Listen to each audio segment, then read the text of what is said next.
Yes, gwe mugana ngena akyekuumidde ku Kampala TV 256 nkubuuzaako nenkwebaza emirimu gy'otuusaako engalo naddala olunaku lwaleero. Gwe yenna yasubscribinga nga wasalawo nti amawulire gonna agabeera gafudde naddala mu kisaawe kino eky'ebyobufuzi ogafunira ddala wano ku channel yaffe.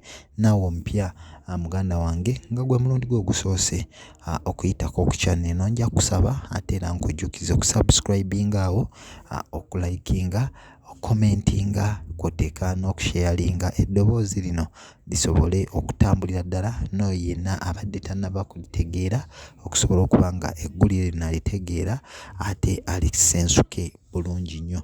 Amawulire ge nnina olunaku olwaleero, nzizeeyo sayidi za wali e Masaka. Amawulire gano gava mu Greater Masaka nga amawulire ge twongera okufuna ye mubaka wa Kalungu amanyiddwa nga Joseph Ssewungu. Ojja kujjukira nti gwe muganda ng'ali Kampala TV 256, Joseph Ssewungu ng'ali wamu n'omubaka Theodore Ssekikubo kwoteeka omukyala amanyiddwa nga Sarah Opendi. Bano be baawomamu omutwe ogw'okuleeta ekiteeso ekijjamu obwesigwa ba komishona ba paliamenti bonna abeewa akasiimo. Kati nno amawulire ge tufuna okuva sayidi z'e Masaka, naddala ttiimu emanyiddwa nga ya Mathias Mpuuga. Eno ttiimu yadde ekisuubira nti munnamasaka munnaabwe Joseph Ssewungu ate era nga y'omu kubajjira ku kiwayi ekyali kimanyiddwa nga ekya DP Block. Okuvaayo anaabeera omu ku abo abaleeta ekiteeso ekyejjamu Mathias Mpuuga obwesigwa. Kati nno amawulire ge tulina olunaku olwaleero, be bamu ku bavubuka naddala abakkiririza mu Mathias Mpuuga sayidi z'e Masaka abavuddeyo ne balaga okunyolwa kwabwe eri omubaka Joseph Ssewungu, era ne bagezaako n'okumutegeeza nga bwe bagenda okumutuusaako obulabe bwonna singa Ssewungu anaabeera azzeeyoko eri e Masaka.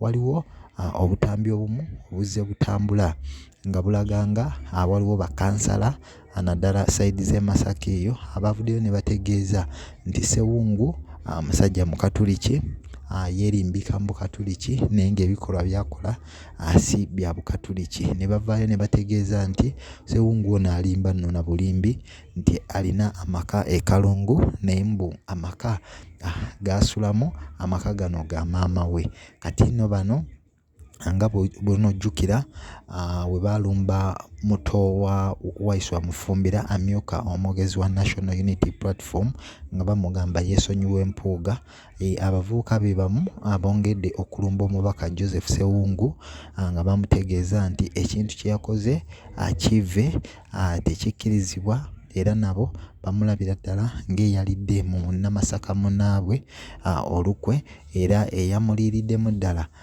n'agezaako okubeera ng'amuwaayo, naye nga bo balaba nti Mpuuga si ke kandibadde akaseera nga bo bannamasaka okubeera nga bamuvaako.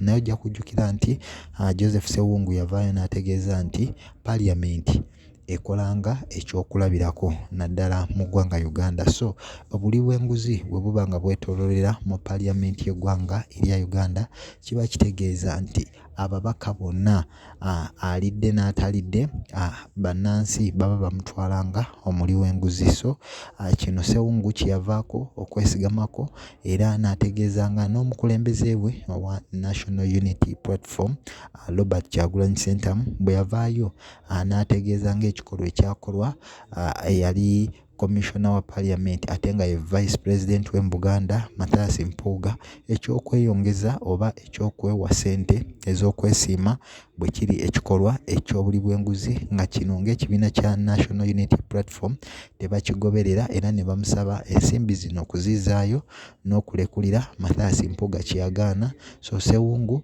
ayongedde okulaga nti bino si bye bikolwa ebyabaleetesa mu kibiina kya National Unity Platform, ebikolwa ebyabaleetesa oba ebyabajjisa mu kibiina ekya DP bwe butaali bwerufu nga bwali butambulira mu kibiina kino, naye nga bw'otunuulira essaawa eno nga ebyabajjisa mu DP ate nga ebimu amatasi mpuga byakola mu Nuupu so ye tayinza kubeera nga atambula nabyo, so tukyatunulira tulabe kiki ekigenda okuvaayo naddala side ezawali e Masaka ng'omubaka Ssewungu bongedde okumuteeka ku nninga n'okumutiisatiisa. Gwe muganange wena nja kwebaza weebaza ate era ne nkusaba gwe atana subscribinga channel eno gisubscribinge okomentinga kuno nno kujja kutuyamba okumanya endowooza yo oteeka n'okulayikinga muganda wange ate osharinge egamba message eno esobole okweyongerayo ddala etuuke